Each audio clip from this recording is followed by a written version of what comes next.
Hey, what's happening? Hey, so I'm reading Don't Sweat the Small Stuff at Work. And I got to this chapter and I just had to share it with you guys. It's about work. It's about how you perceive and approach your going to work. It says, avoid the phrase, I have to go to work today. I'm going to suggest a strategy that has to do with 6 of the most common words in the English language. I have to go to work. Before I continue, let me assure you that I'm aware that in all probability, it's absolutely true that you have to go to work. Nevertheless, these particular words carry with them some very negative baggage that I believe is self-destructive. Other than your thoughts, your words are your primary entry point into your experience. They paint a picture of your expectations and pave the way toward your experiences.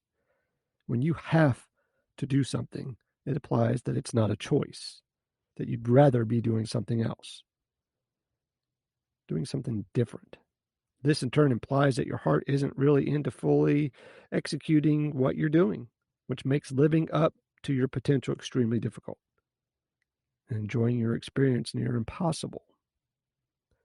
So when you say, I have to go to work, you're in a subtle way saying and setting yourself up for really a freaking bad day. This doesn't mean that you'll always have a bad day, but it's certainly going to increase the likelihood.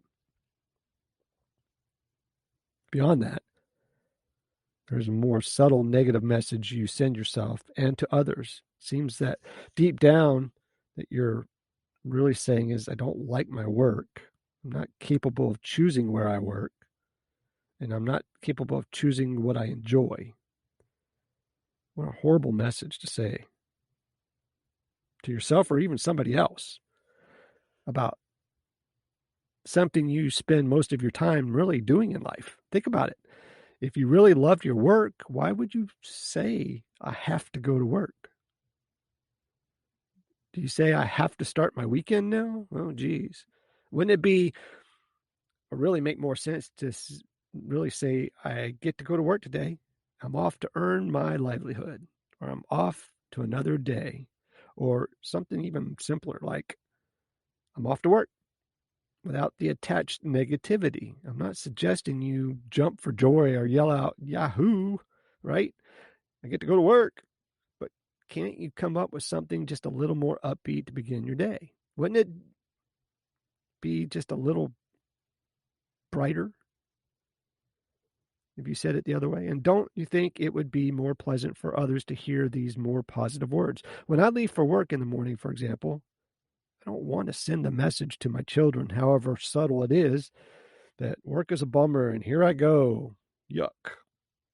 And actually, some people even say that. What an example to set, right?